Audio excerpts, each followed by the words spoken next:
salary, then minus nominal rent if he pays any. The last term I'll deal with is net income. The net income or the net salary. The net salary of a certain employer.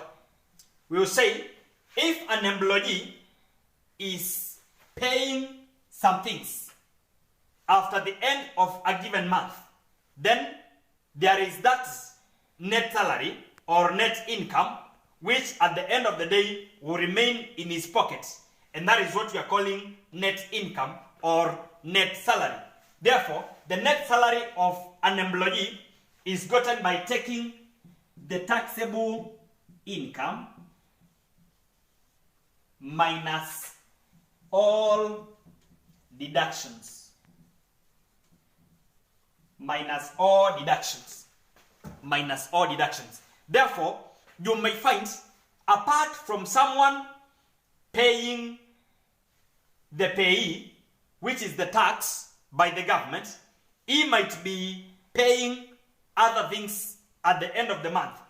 Like, for example, reservicing a loan or paying premiums to an insurance company and other several payments which might be made at the end of the month.